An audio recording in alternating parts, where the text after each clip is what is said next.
Con el paso del tiempo, algunos objetos nos permiten reconstruir capítulos enteros de la historia. A su estudio e investigación se ha dedicado una rama de la ciencia cuyo objetivo es clarificar nuestro pasado. Sin embargo, algunos objetos parecen haber nacido más allá del concepto del tiempo, inmunes a los efectos de su transcurrir, indiferentes a los caprichos de la moda. Infrecuentes por aunar funcionalidad y belleza, son producto de la intuición y de la creatividad de mentes geniales. A esta categoría pertenece la protagonista de nuestro documental, nacida entre los escombros de una guerra y convertida en un mito intemporal.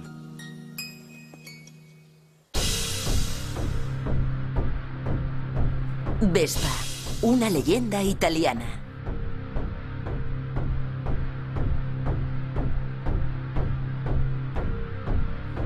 Es uno de los objetos que más familiares nos resultan, con sus líneas mórbidas y simples y su perfecta funcionalidad. Y sin embargo es fruto de una revolución tecnológica que literalmente cambió algunos de los fundamentos del transporte a dos ruedas a mediados del pasado siglo. Fue creada por una de las empresas aeronáuticas más importantes de Italia y sobre todo es fruto del encuentro de dos grandes personalidades, un avispado hombre de negocios y un proyectista genial. Concebida simplemente como una moto más de la Italia de posguerra, su devenir fue mucho más glorioso. La Vespa es el scooter más vendido en el mundo. Su historia es la de una leyenda italiana de renombre mundial y corre paralela a la de su país natal en los últimos 50 años.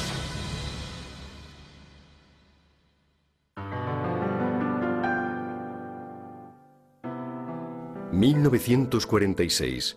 Acabada la Segunda Guerra Mundial, Italia es un país destruido.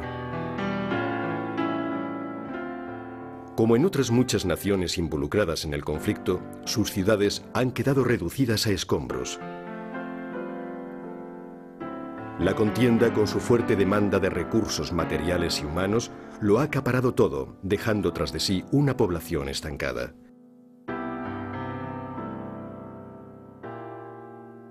Faltan los bienes de primera necesidad, escasea el trabajo, por todas partes hay carestía y desolación. La economía está en manos del mercado negro.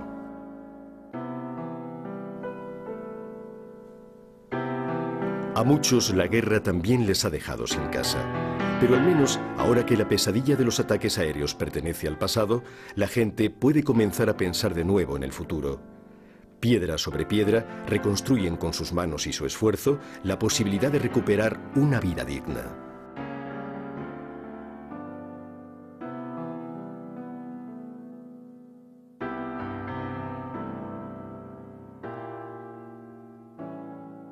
En las capitales de toda Europa se trabaja intensamente en el restablecimiento de las vías de comunicación, se inauguran nuevos aeropuertos y se relanza la aviación civil. La compañía Piaggio, ya activa en el sector naval y ferroviario desde los albores de la industrialización, entra en el aeronáutico a principios del siglo XX, intuyendo el potencial de este nuevo medio de transporte. En Liguria y en Toscana, las factorías de Piaggio responden al instante a las demandas del mercado bélico con la creación del aeroplano P-108, un cuatrimotor de 26 metros de envergadura y con la construcción de potentes motores radiales. Pero si bien la contienda desencadena un fuerte desarrollo de las industrias dedicadas a la logística militar, estas, a su vez, se convierten en objetivo prioritario de los bombardeos enemigos. Al acabar la guerra, sobre todo en la industria toscana, todo estaba en ruinas. Enrico Piaggio se encuentra con una industria destruida, con una plantilla que pasa de 10.000 operarios antes de la guerra a solo 60 después de ella. Por tanto, hablamos de una completa destrucción, no solo de los productos, sino de las instalaciones. Y eso es toda una tragedia para cualquier empresa.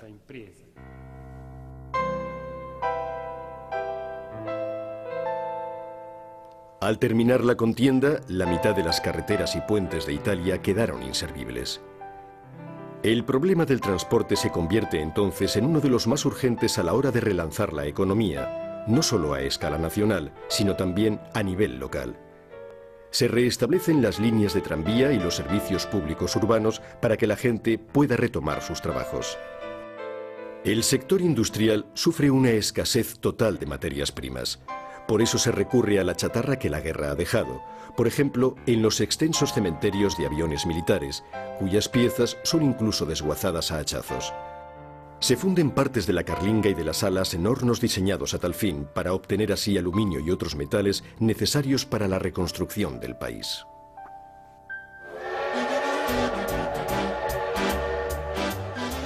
Los países devastados por la guerra reciben ayudas procedentes de organismos internacionales y de Estados Unidos, quienes organizan para ello un convoy denominado el Tren de la Amistad, para proveer a la población europea con productos de primera necesidad. Se desarrolla una campaña de solidaridad a lo largo y ancho de Estados Unidos con el fin de socorrer a las gentes del otro lado del océano. Con ello, Italia parece ponerse en marcha, pedaleando en bicicleta o, para los más afortunados, sobre una moto. Sin embargo, la mayoría sufre la falta de vehículos a precios accesibles y las carencias de un sistema público de transportes que en esos momentos resulta del todo insuficiente. En este contexto social, Enrico Piaggio va madurando la idea de lanzar un producto totalmente innovador. Cuando Enrico Piaggio cambia totalmente la producción, pasando de fabricar aviones con una envergadura de alas de 26 metros a producir un vehículo de 1,5 metros de largo, está claro que realiza una profunda transformación empresarial.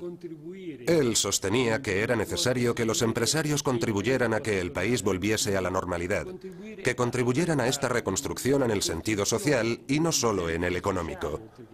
Y, por tanto, alcanzar unas cifras de producción no era el único objetivo de la empresa.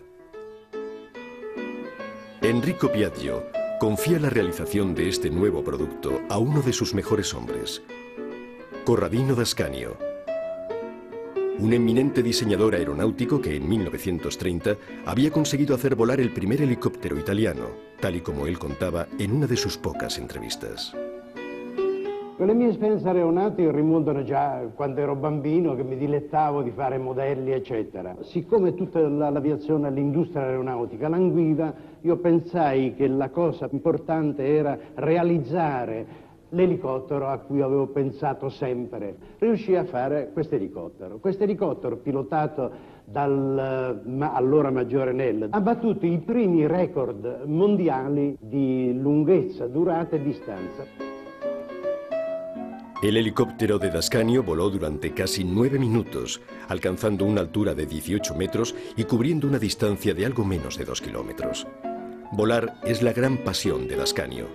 En 1931 inventa el helicóptero coaxial, una innovación revolucionaria en la tecnología aeronáutica, pero su genio inventivo no conoce límites. Appena passato il cataclisma della guerra, il dottor Piaggio mi ha incaricato di studiare un veicolo semplice, economico, di facile costruzione, alla portata di tutti, e naturalmente io all'idea di progettare un oggetto nuovo mi sono entusiasmato moltissimo. Era un inventore di tutto. Inventó de todo. De todo. Y si había que construir algo o mejorarlo, él lo inventaba. Cuando me rompí el brazo y no podía escribir, él me hizo un cabestrillo de madera con ruedas para que pudiera mover el hombro y con un muelle que sostenía un lápiz para que pudiera escribir. Yo quería librarme de ir a la escuela unos días, pero por desgracia podía hacerlo todo sin ningún problema.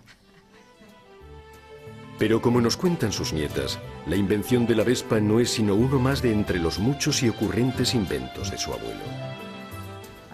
A él no le gustaba la moto como medio de transporte. A él le gustaban los coches, además de volar.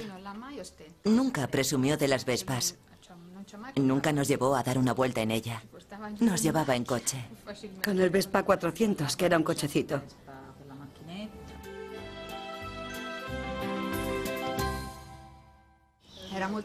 Era un hombre muy animado. Siempre de broma. Siempre alegre. Y muy dado a hacer trucos de magia. Tocaba el violín, Bordaba, hacía punto, cualquier cosa con tal de mover las manos. La funcionalidad era una de las cosas principales para él. Si había que resolver un problema, buscar una solución, la solución tenía que ser ante todo funcional y luego estética.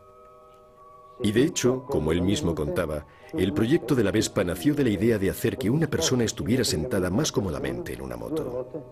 Ho messo un parafango sotto dal sedile che copre la ruota, ho disposto uno sterzo in corrispondenza della ruota anteriore, automaticamente la forma nasce. Altra particolarità nuova è stata quella di rendere queste ruote smontabili non come nelle normali motociclette che sono montate a forcella con un perno trasversale, così che in caso di foratura della gomma è necessario sfilare il perno e togliere la ruota e quindi smontare. Mentre qui si è realizzato un sistema analogo a quello che è usato ampiamente sui carrelli degli aeroplani, in cui la ruota è messa a sbalzo così che può essere agevolmente smontata analogamente a quello che si fa sull'automobile.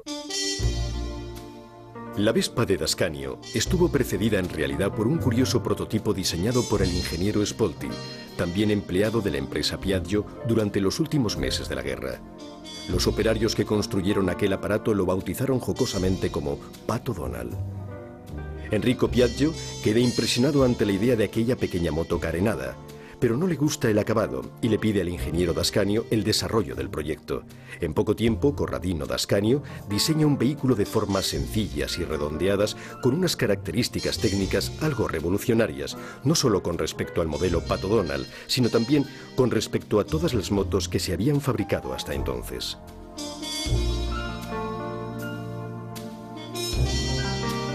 Dascanio se basa en sus conocimientos aeronáuticos, pero ciertas decisiones responden a su convicción de que la motocicleta es un medio de transporte incómodo y sucio. La MP6, el nombre técnico del nuevo vehículo, no es una moto con adornos aerodinámicos, sino un scooter, es decir, una moto con carrocería autoportante, con el cambio en el manillar y con el motor conectado a la rueda trasera, junto a la cual sobresale. El proyecto convence plenamente a Enrico Piaggio. Cuando ve el primer modelo, tal vez inspirado por la forma o quizá por el zumbido de su motor, exclama: «Si parece una Vespa», de ahí el nombre de Vespa. El vehículo sale a la venta en abril de 1946. Empezó poniendo a la venta 50 unidades. 48 se vendieron inmediatamente y 2 quedaron sin vender. Pese a ello, decidió ordenar la producción de 2.500 unidades. Esto es una muestra de su audacia empresarial, que probablemente heredó de su padre. Y aunque aparentemente el mercado era poco propenso a aceptar un producto nuevo y revolucionario como la Vespa, el empresario creyó que el producto merecía ser ampliamente comercializado y decidió iniciar su producción en serie. La intuición de Enrico Piaggio se demostró acertada. En unos pocos meses, el pequeño scooter creado por la industria aeronáutica despegaba. Ya existían otras motos tipo scooter en países como Francia, Inglaterra o Estados Unidos, pero ninguna había conseguido ni por asomo el éxito de la Vespa. Las instalaciones de Pontedera, en la provincia de Pisa, trabajan a pleno rendimiento y en 1953 se fabrica la Vespa número 500.000. A los 3 años, en 1956, una década después de su invención, se celebra la salida de la Vespa número 1.000.000.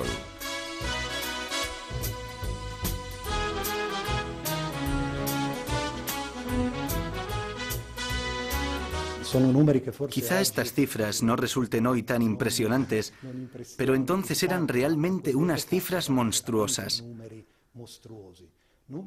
Y eran cifras logradas en Europa por un empresario que tenía una visión mundial del asunto. A principios de la década de los 50, Piaggio inicia la creación de franquicias para distribuir su producto de forma más extensa, llegando a otros países.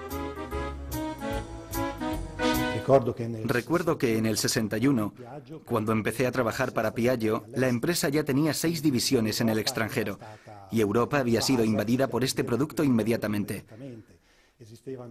Había plantas de producción en España, Francia, Bélgica, Inglaterra, Alemania y luego fuera de Europa, en Brasil. Y al año siguiente en la India, con un éxito sin fronteras, se podría decir. Tal y como Piaggio deseaba, la Vespa se convirtió en un vehículo al alcance de todos.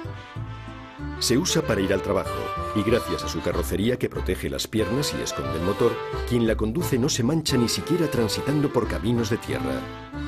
La pueden llevar incluso las mujeres en una época en la que están adquiriendo un papel cada vez más activo en la sociedad. Pero también representa una nueva forma de evasión en un mundo que finalmente ha dejado atrás la guerra. Con la Vespa es posible viajar los domingos a lugares de asueto y así desconectar de toda una semana de trabajo.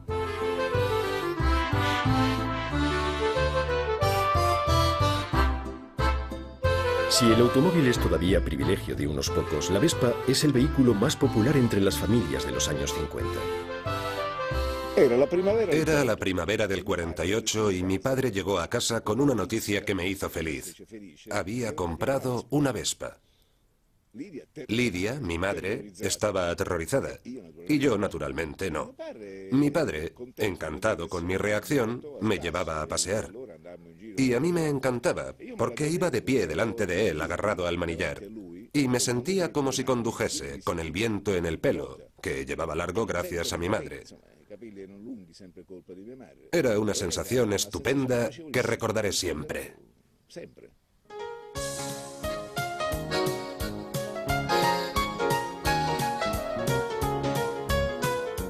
Ya desde los primeros años, el producto se adapta para responder a las diversas demandas del mercado y para combatir la fuerte competencia de la Lambretta, un scooter fabricado por la empresa Innocenti, situada a orillas del río Lambro. Y lo más importante es que se ofrece la posibilidad de financiar su compra a plazos. Ello es una absoluta novedad, que convierte a este medio de transporte en algo asequible para aquellos cuyos ingresos dependen de pequeños negocios. Recuerdo ver pasar a los hombres en Vespas con un remolque detrás. Vendían cosas que ya no existen, que pertenecían a una Italia remota, rural, casi pasoliniana. Por ejemplo, en esta región las ranas eran un manjar. Recuerdo a un hombre que las vendía. Pasaba vendiendo ranas y las llevaba en un remolque sujeto a su Vespa. La motocicleta de Piaggio se convierte rápidamente en un símbolo de libertad y entra en la vida de las personas sin distinción de clase o edad. Es también la protagonista de los cómics de Giacobetti, el famoso y entonces jovencísimo dibujante italiano. Pero su fama como producto del diseño italiano, reconocida y consolidada en la actualidad, proviene sobre todo del cine.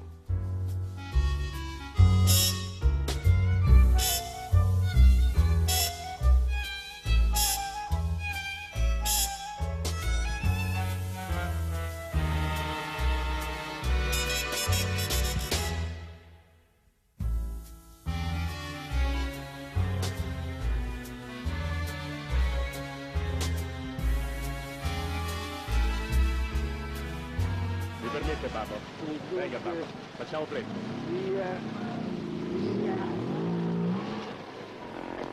Se vuoi farti un bagno c'è sempre una tinozza, no? Papo. Papo, oddio, cosa pensa il Papo? Una contribución importantísima la hizo el cine, o mejor digamos las películas, que difundieron la imagen de la Vespa. En parte se debió a la política publicitaria de Piaggio, que contrató para esa labor a una agencia afincada en Roma, y por otra parte fue por los propios directores, especialmente los americanos, que la veían como el vehículo típicamente italiano. Vacaciones en Roma es un ejemplo típico, donde Luciano M. realizó toda la parte italiana utilizando la Vespa, y es realmente como si toda la película fuese un enorme anuncio de la Vespa.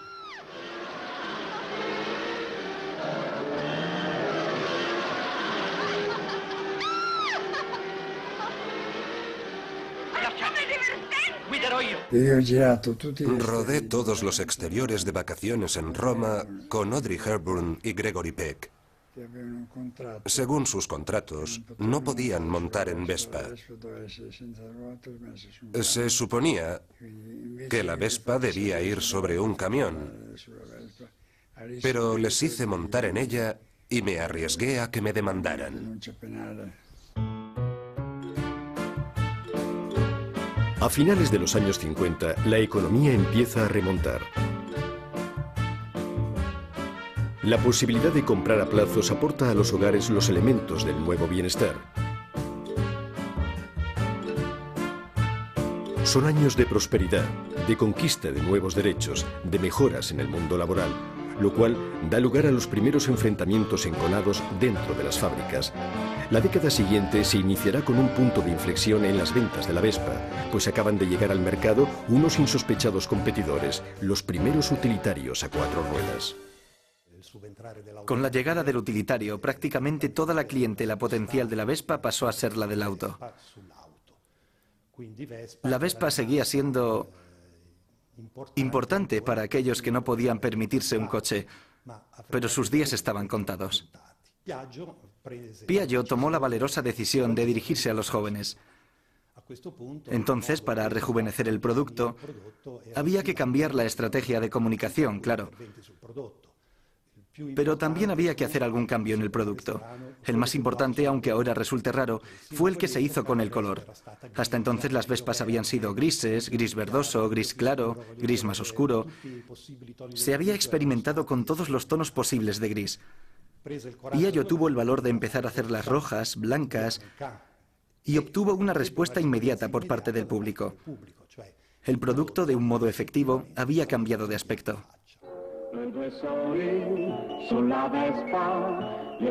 Cambia el modo de presentar el producto, con la complicidad de la televisión que comienza a imponer su propio lenguaje. Se renuevan los modelos, incluso en las gamas más tradicionales y populares como la GS. Salen al mercado modelos más originales y atrevidos como la 90 Super Sprint, hoy una de las más codiciadas por los coleccionistas.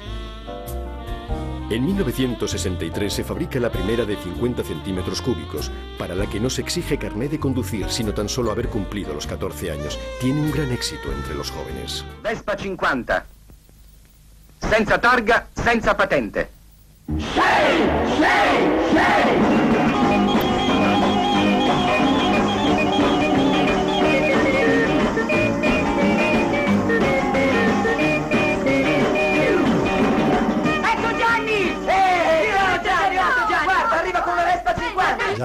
Gianni Morandi fue la expresión televisiva total, con el grupo de chicos que lo seguían siempre en Vespa. Este programa tuvo un éxito notable y ayudó a la marca a librarse de lo que parecía el comienzo de su caída.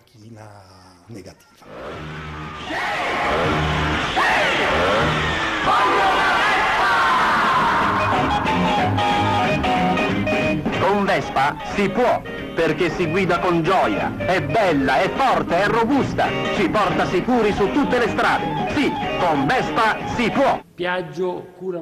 Piaggio cuida mucho la faceta publicitaria. La primera publicidad de Vespa en el 46 se hizo con una mujer. La mujer que conduce la Vespa es una mujer que trabaja. El 46 fue el primer año en que las mujeres votaron en Italia. Y, por tanto, era un mensaje, como diría, que anticipaba mucho aquella emancipación femenina y señalaba a los valores que estaban detrás de esos elementos de emancipación. Y, en efecto, entre las indicaciones que Piaggio le dio a D'Ascanio durante la fase de diseño, figuraba que debía ser también un vehículo apto para las mujeres. D'Ascanio, que no era un apasionado de las motos, no tuvo dificultad en satisfacer dicha demanda. De hecho, durante años, las campañas publicitarias estuvieron dirigidas indirectamente a las mujeres. El hombre compra la Vespa porque a las mujeres les gusta la Vespa.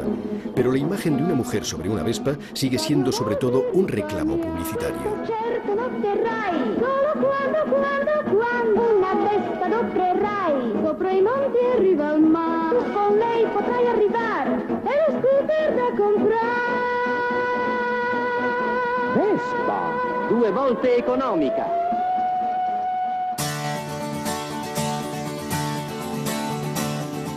Entonces llega 1968 y todo cambia.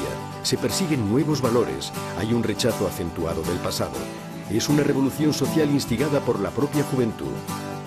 A la Vespa, que entonces ya llevaba en escena 20 años, podría avecinársele una crisis fatal.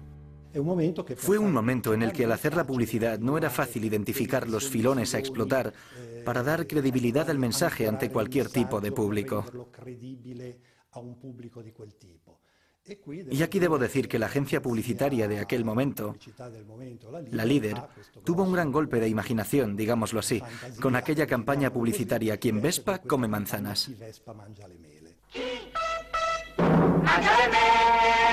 Ci risiamo.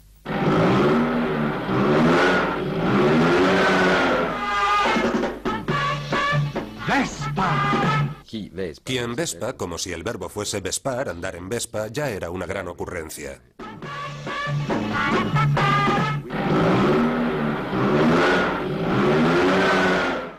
Y como se trataba de la imagen de una manzana mordida, en referencia al pecado original, a la tentación de Eva, sin obviedad, con esa pequeña alusión sexual se refería al sentimiento de independencia y al anticonformismo. Visualmente estaba basado en el neodadaísmo, que era un estilo dentro del movimiento hippie de los años 60. La combinación de todo ello fue algo que podría estar perfectamente dentro de una galería de arte hoy día, e incluso de hecho en la época.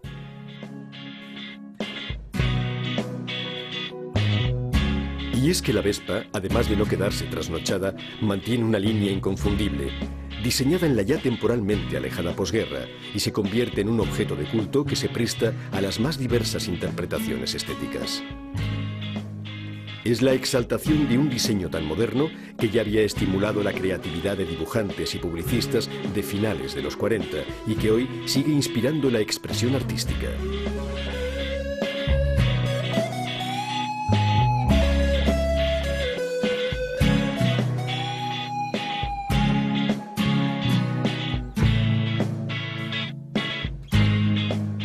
Algunos ejemplos se conservan en el Museo Piaggio de Pontedera, como una gigantesca PX concebida para una exposición internacional. O una serie de ET4 realizada en el 2001 a caballo entre el arte y el diseño, que se presentó en un concurso para celebrar el scooter más famoso del mundo.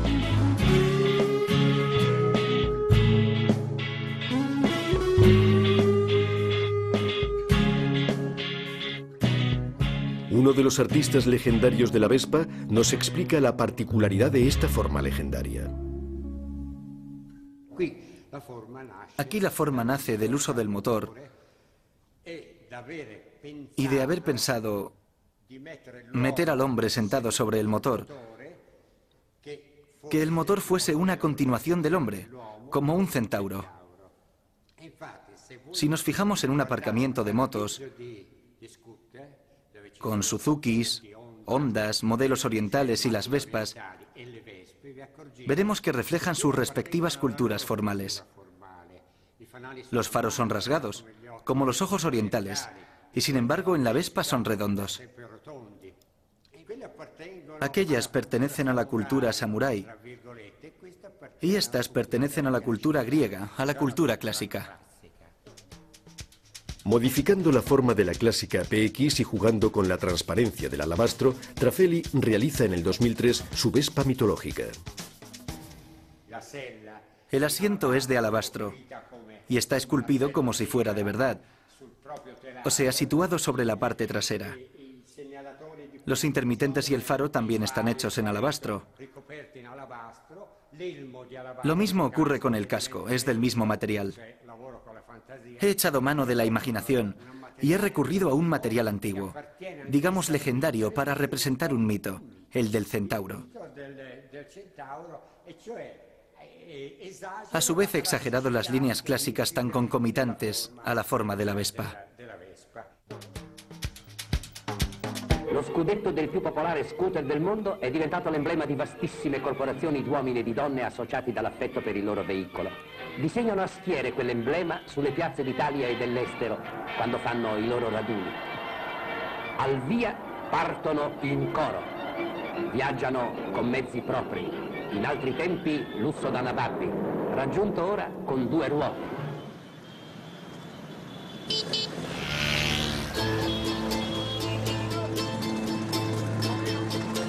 Una de las características que acompañaron a la Vespa desde el principio fue su poder de convocatoria. Para todos, esta moto era un símbolo de libertad y de evasión, en una época en la que era el único medio de transporte que permitía cubrir distancias largas en un país que se estaba recuperando de los desastres de la guerra.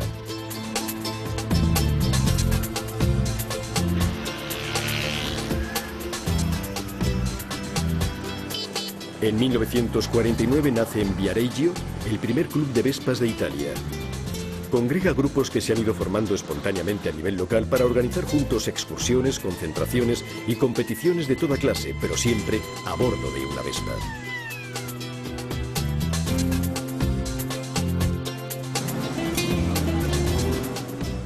Con los años se ha mantenido intacta esta tendencia de los amantes de la Vespa a asociarse y compartir su pasión común, y continúa siendo un reclamo para sus aficionados, que vienen desde todos los rincones del planeta a sumarse a estos encuentros.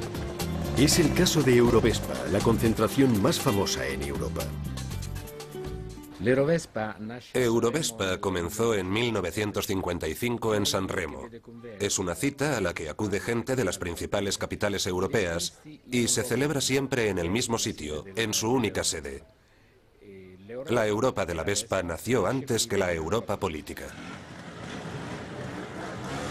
En Eurovespa, la pasión por este scooter se manifiesta de formas diferentes y allí se encuentran en torno al mismo objeto de deseo las personas más diversas.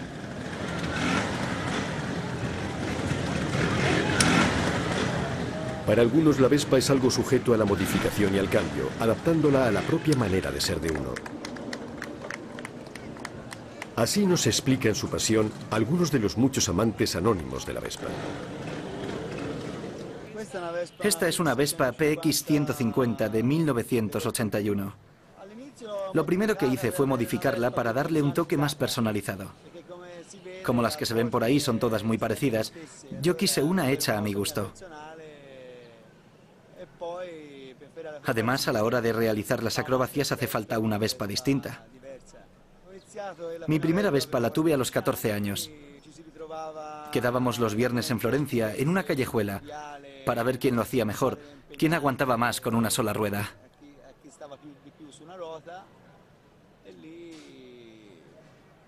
Y bueno, dedicaba mucho tiempo a practicar por mi cuenta. Y por eso siempre ganaba yo. Pero hay también aficionados veteranos que aún conservan la moto de su adolescencia, con el mismo cariño con el que rememoran los recuerdos de aquella edad, como por ejemplo la señora Charrier. Cuando era adolescente, claro que tenía un scooter, una Vespa. Yo vivía en las montañas y para costearme la gasolina iba a coger caracoles los días de lluvia. A los 18 años vendí el scooter y me compré el utilitario Vespa 400. Yo vivía en la Alta Saboya y era la primera vez que veían un modelo así. Fue todo un acontecimiento. Todos querían subir a mi minúsculo automóvil. Y además, gracias a eso, conocí a mi marido. 50 años después, el matrimonio Charrier sigue compartiendo esta pasión.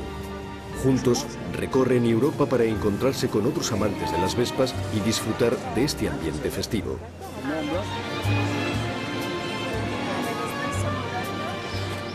Eurovespa es también el punto de encuentro de los coleccionistas y de quienes buscan objetos originales, las últimas publicaciones o recambios difíciles de conseguir a la hora de arreglar una Vespa antigua.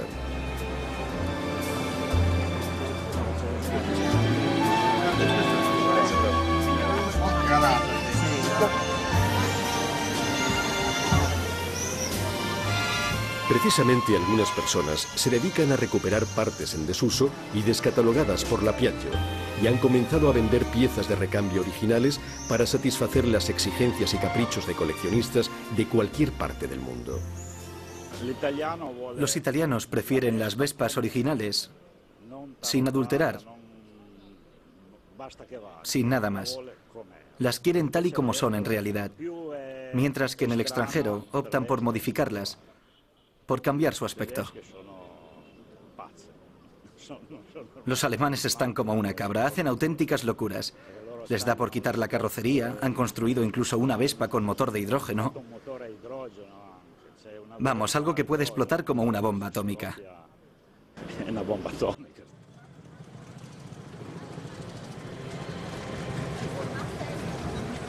Los coleccionistas de Vespas son gente variopinta y algo fanática. Pero lo que más llama la atención en estas concentraciones es la extraordinaria variedad de modelos que se han ido produciendo en 60 años. Como nos explica su orgulloso propietario, existe incluso un rarísimo ejemplar de Vespa de guerra, dotado de un cañón de 75 milímetros. Fabricada en Francia, en la factoría de Fourchambault, fue utilizada por el ejército francés durante la guerra de Argelia. Cada aficionado tiene una historia que contar, un recuerdo personal de cómo comenzó todo. Un día me trajeron una vieja Vespa a mi taller para que le hiciera una puesta a punto. Ahí es donde comenzó mi afición, porque unas semanas después mi tío me vio con ella y me dijo: ¿por qué no te compras una Vespa? Yo también tengo una. Le contesté: vale, y si quieres incluso te compro la tuya. Así que me hice con 2 Vespas y a partir de ahí me compré una tercera, una cuarta y ahora ya veis, tengo una pasión exagerada por las motos antiguas.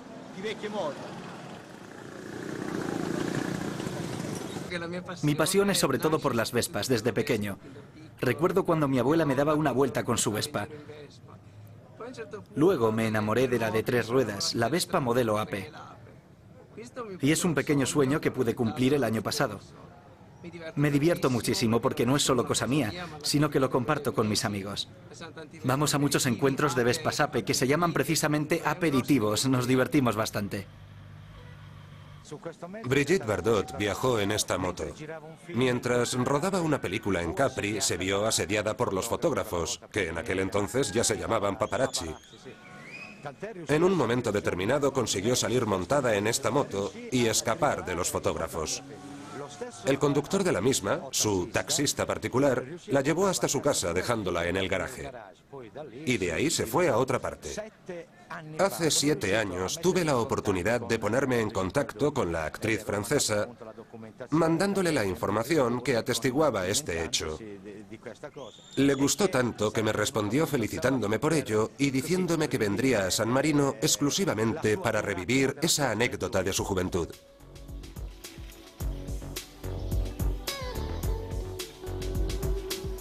En 1980, cuando la moda del coleccionismo está apenas en sus inicios, se crea un registro para la conservación del patrimonio de información técnica, histórica y de tradiciones ligadas a la Vespa. Es uno de los primeros registros exclusivos para la marca de las 2 ruedas. En él se pueden inscribir los modelos fabricados por Piaggio entre 1946 y 1976, siempre bajo la aprobación de una comisión de homologación que certifique el nivel de calidad de su restauración. Un paso importante para conservar de manera más íntegra modelos que forman parte de la historia italiana. Cuando salió la Vespa Primavera, yo tenía 16 años. Era una moto completamente distinta. Se convirtió enseguida en una moda, en un símbolo de reconocimiento, de pertenencia, un estilo. No era tan pesada, tan culona como los modelos anteriores. Parecía más bien esbelta, una chica atractiva. Durante varios años organizamos en Turín carreras de Vespas Primavera. Tenían lugar en un viejo circuito de karts y aplicábamos las normas de las 24 horas de Le Mans, que para nosotros era francamente una prueba mítica. Los equipos los componían 2 personas. Se hacían paradas para la carga de gasolina y para el cambio de pilotos. No se permitían motores trucados. Era incluso peligroso, como alguno aún recordará.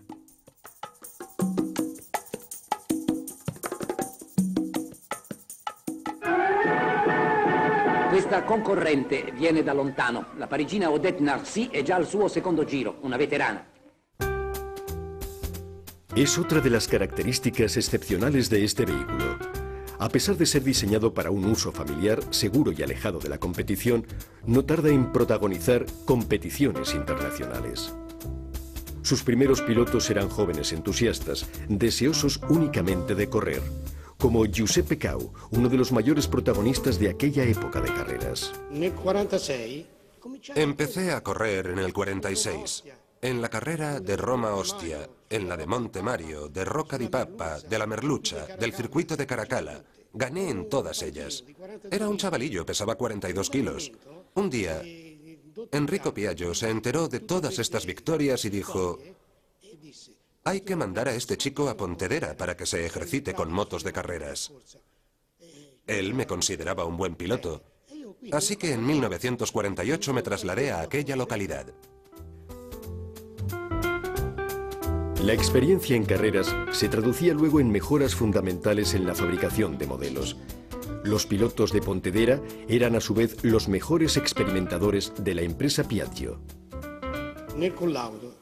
Durante las pruebas solíamos caer enfermos. Sinusitis, dolor de garganta, anginas, etc. Por eso se me ocurrió esa máscara que no se empañaba y que estaba hecha incluso con partes de la Vespa. El aire entraba y circulaba por los lados, de modo que no se producía vaho. Cuando Dascanio vio el artilugio en cuestión, me dijo: ¿por qué no lo patentas? Contesté: ingeniero, es solo una idea. Pero hombre, basta con la idea, me dijo.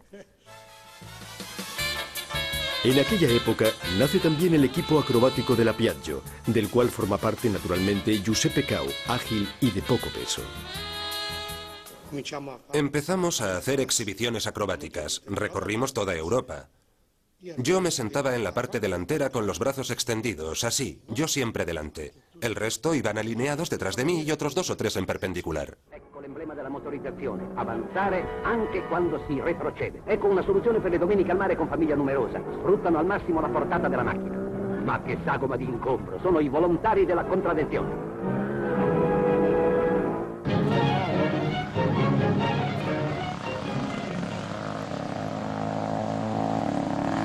Junto a Giuseppe Cau, hoy jubilado, vamos a vivir emociones intensas. Medio siglo después, en la pista de pruebas de la Piaggio, el expiloto va a volver a sentarse en una Vespa 125 Corsa, la misma con la que ganó en el circuito de Perugia y en el Gran Premio de Bolonia de 1950.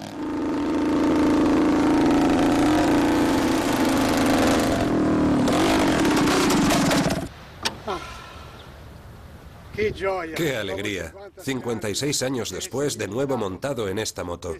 Ha sido algo precioso, realmente bonito. Las ansias de batir los récords de velocidad se contagian también a la Piaggio de aquellos años. Este pequeño bólido de 125 centímetros cúbicos, llamado Vespa Siluro, conquista en 1951, durante la carrera Roma-Ostia, el récord mundial de carrera en línea, con una velocidad media de 171 kilómetros por hora. Un año antes, otro bólido Piaggio, con carenado de metal y de la misma cilindrada, había conquistado 17 récords mundiales en el circuito de Montlhéry.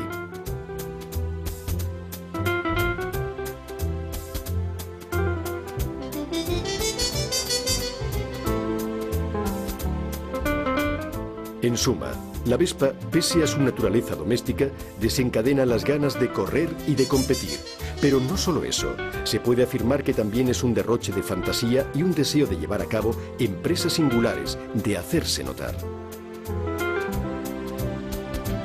Ya desde los primeros años se prodigan diversos eventos multitudinarios, desfiles, gincanas, récords extravagantes.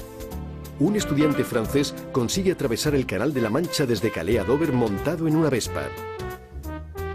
En España se bate el récord de mayor carga, 19 personas y un perro.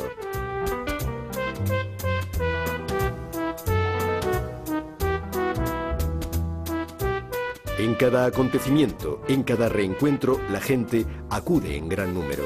La Vespa forma ya parte de la vida social y hace evidente su gran capacidad de convocatoria.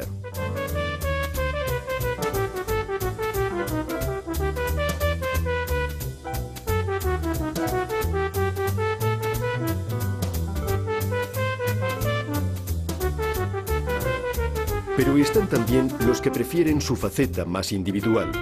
Para ellos, la Vespa es una fiel compañera con la que alcanzar en solitario metas lejanas, cubrir itinerarios extremos, marcando las etapas recorridas sobre el propio vehículo como se hace en los mapas.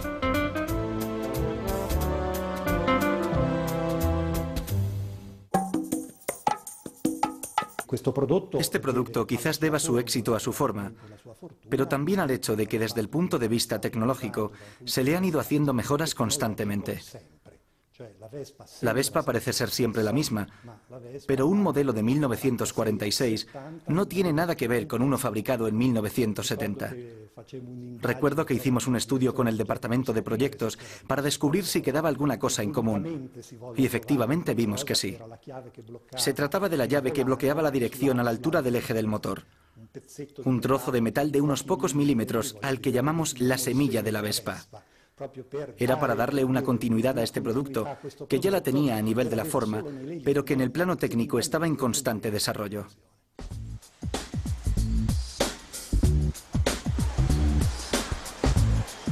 Es este uno de los secretos de la Vespa. Con los años ha logrado renovarse continuamente, pero sin hacerlo evidente por fuera. Estéticamente, ha conservado su línea sencilla y elegante, el estilo que la ha hecho única ya desde el principio. Técnicamente, no ha dejado de evolucionar, pero ha mantenido muchas de sus características originales. En 60 años se han producido casi 150 modelos diferentes y sigue siendo el único scooter en el mundo realizado en acero, con un monocasco sin chasis. La rueda delantera presenta todavía las mismas características y la tracción sobre la rueda trasera es directa. La posición del conductor sobre una Vespa sigue siendo más ergonómica que sobre cualquier otra moto tipo scooter. El modelo PX, para satisfacer a sus más fieles, sigue teniendo su cambio de 4 marchas en el manillar.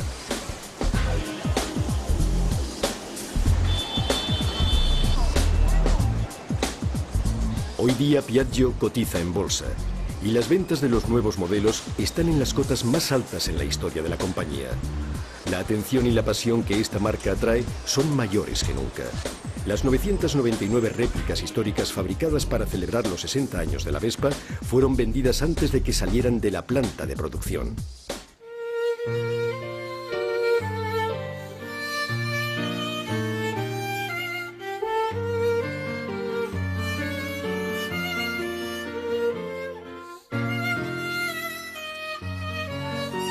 Para conservar este extraordinario patrimonio se creó el Museo Piaggio, junto a la factoría de Pontedera.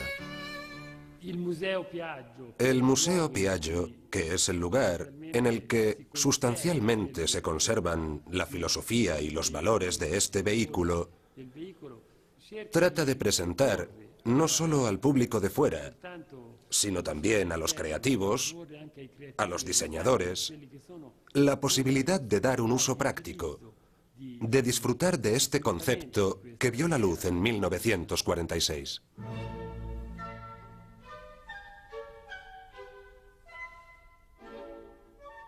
La clave del éxito de la Vespa radica en el ocurrente ingenio de quienes la diseñaron y en la capacidad emprendedora de los que la divulgaron por el mundo. Pero también en quienes han continuado fabricándola sin perder su esencia y sin traicionar sus valores originales. La historia de la Vespa es la historia de un mito que nació pensando en el futuro y que ha llegado a ser objeto de colección sin pasar nunca de moda, siendo un objeto de deseo en el presente.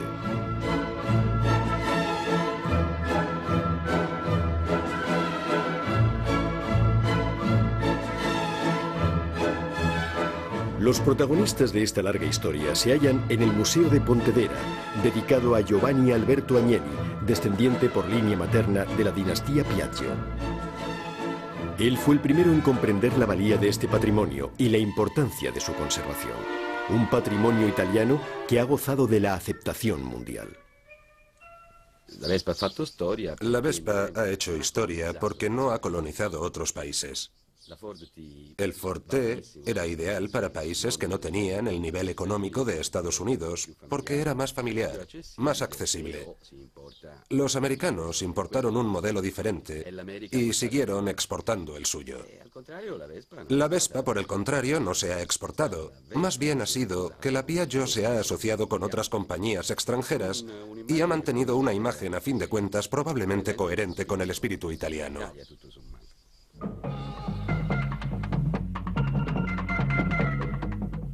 Esta es una Vespa, segura, veloz, potente, divertida de manejar.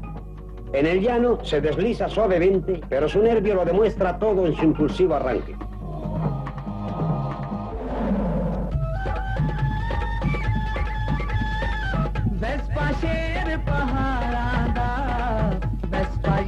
La Vespa, en definitiva, es un producto típicamente italiano que ha sabido responder a las exigencias del mercado, asumiendo en cada momento y lugar formas y funciones diferentes. Un vehículo que se ha dejado contaminar por otras culturas, pero permaneciendo siempre fiel a sí mismo y a su propio estilo. Nuestro breve paseo en Vespa a través del mundo concluye en India, con un testimonio acerca de la total versatilidad de este scooter italiano. Me encontraba en India, concretamente en el sur, en la región de Tamil Nadu. Llegamos a un paso a nivel con la barrera bajada. En ese momento llegó un hombre en un scooter y se situó al lado de nuestro vehículo. Llevaba una carga a un lado, una especie de bulto de gran tamaño, envuelto en una tela. Entonces le pregunté a mi chofer que qué podría ser aquello. Él, con toda naturalidad, me dijo que era un cadáver. Vaya, un cadáver, comenté. ¿Y por qué lo transporta de esa manera? Él me respondió, seguramente se dirige a Kenchipuram, la ciudad santa, para incinerarlo en una pira. En ese momento se estaban dando dos situaciones bien distintas. Yo era un occidental que estaba viajando por placer, por turismo, mientras que él era una persona que estaba llevando un cadáver para ser incinerado, posiblemente un familiar. Lo mismo era su padre, quién sabe. Y entonces me entró esa, ¿cómo decirlo?, esa necesidad de establecer un mínimo de contacto humano. Lo que le dije quizá fuera la cosa más banal, digamos estúpida, que uno podría decir en aquel contexto. Me dirigí a él en inglés diciéndole, yo soy italiano. Mi comentario obviamente no suscitó en él ningún tipo de reacción. Entonces en ese momento se abrieron las barreras y justo cuando estábamos echando a andar, él repentinamente hizo un gesto dando a entender que lo había comprendido. Señalaba su moto diciéndome, ¡Vespa, Vespa!